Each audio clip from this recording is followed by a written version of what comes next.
That ROJAM bumper with red recovery hooks. This is the mid-sized truck that just made the Ranger Raptor a harder sell. By the end of this video, you'll understand why the Colorado Elite isn't just a lifted ZR2 with body kit. There is one specific structural decision underneath this truck that no factory midsize build is committed to at this price point. I'll get there. Is the Elite actually worth the premium over a standard ZR2? My answer depends entirely on how you use your truck, and the breakdown is more specific than you're expecting. We're covering the exterior hardware, the cabin, and the powertrain, and the backstory of why this configuration got approved inside GM. That did not begin in a standard product planning meeting. Here's what matters most, and it's not the flared fenders and it's not the mud tires. It's the bumper. The ROJAM unit is a full replacement primary steel structure, winch mount integrated directly into the frame rail connection points. Recovery pulls load through the chassis, not through a bracket, not through sheet metal. At 9,500 pounds of rated capacity, that distinction is the difference between a truck that recovers itself and one that damages itself trying. No factory Ranger Raptor ships this way. Neither does the Tacoma TRD Pro. Speculative tech number 1, active recovery load management. A tension sensor in the winch mount communicates with the traction control module, automatically modulating throttle during a self-recovery pull to prevent wheel spin from destabilizing the cable angle. Current systems make the driver manage throttle manually during recovery. This closes that gap entirely. The bumper signals the off-road intent. The cabin tells a different story about where Chevy took this brief. Step inside and the contrast stops you immediately. Dark charcoal perforated leather with diamond quilting across every seat face. Door panels in geometric alcantara with teal ambient lighting tracing the full armrest line. Material quality that competes with a loaded Ram 1500 Laramie Longhorn. In a truck wearing mud terrain tires and a steel recovery bumper. Physical HVAC controls sit below the 13.4-inch touchscreen, not integrated into it. For anyone adjusting cabin temperature on a cold trail morning wearing gloves, that is the correct ergonomic call. Every manufacturer chasing minimalism is walking this back. Chevy capped it from the start. Speculative tech number 2, terrain cabin seal pressurization. When low-range 4WD engages, the HVAC system increases cabin positive pressure by 0.3 psi, preventing dust ingress through door seal gaps during sustained off-road use. Flared fender configurations expose more door seal perimeter to debris at speed. Positive pressure is cheaper and more reliable than redesigning seal geometry for every body variant. Where they've missed the mark, portrait touchscreen orientation requires more top-to-bottom eye travel than a landscape layout, which is the wrong ergonomic trade-off for a truck built around active terrain use. The Ram 1500's horizontal U-Connect handles this better. The exterior section delivers the origin story, why this configuration exists at all. Here's what I'm hearing. The Elite configuration reportedly came out of a direct competitive response brief after Ford's Ranger Raptor captured midsize performance segment share that GM's ZR2 allocation couldn't recover in its second model year. The brief wasn't build something exciting, it was build something that makes the Ranger Raptor buyer hesitate at the dealership.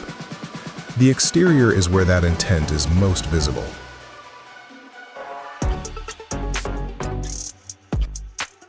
Start at the front. ROJAM bumper, full steel skid plate, red recovery hooks at the approach geometry line, winch shackle points through the primary structure. Composite flared arches extend track width approximately 4 inches per side. Black multi-spoke forged wheels wrapped in mud terrain rubber fill every inch of those arches. Ground clearance at 9.4 inches.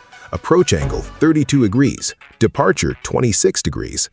Out back, Chevrolet lettered tailgate, sport roll bar, dual exhaust exits, blackout LED tail lamps.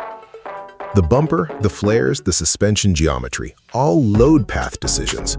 They don't disappear in a refresh cycle. But structural architecture means nothing without the powertrain to back it up. Turbocharged 2.7-liter four-cylinder, 310 horsepower, 380 pound-feet of torque, 8-speed automatic, four-wheel drive with low-range transfer case, and Fox 2.0 suspension front and rear. On sustained desert terrain, where a standard ZR2 begins pulling timing after the third hard climb, the Fox units maintain damping consistency through heat cycles that collapse lesser setups. Speculative tech number 3, predictive surface transition control. Forward cameras identify surface changes up to 12 feet ahead and pre-select throttle mapping and differential lock state before the wheels contact the new surface. Anyone who has run a Ranger Raptor through mixed terrain knows the half-second where the truck catches up to where the terrain already went. This eliminates it. Ford Ranger Raptor, $56,000, 405 horsepower, more peak output, but no structural bumper and no Fox suspension at this price. Tacoma TRD Pro, $57,000, capable off-road, but an interior a full generation behind what you're looking at here. The engineering case is complete. The financial case needs to hold up alongside it.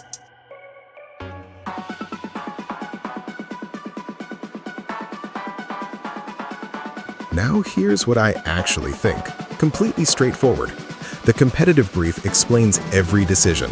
The ROJAM hardware, the Fox suspension, the diamond quilted cabin at this price point. Chevy wasn't building a better ZR2. They were building the truck that makes the Ranger Raptor buyer stop and recalculate. Whether they've succeeded depends entirely on what that buyer actually values.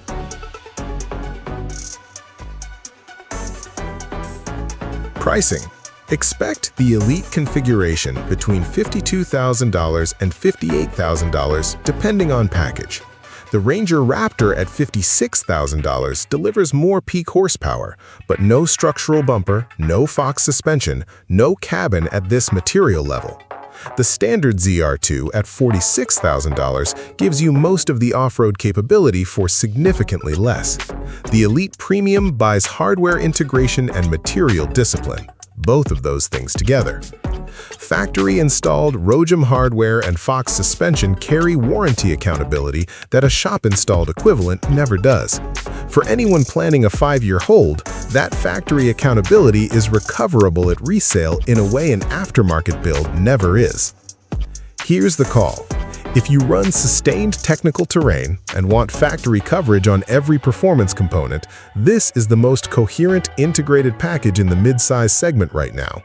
If peak horsepower is your primary metric, the Raptor gives you more of it. The Elite earns its premium through hardware integration and material discipline, not through displacement.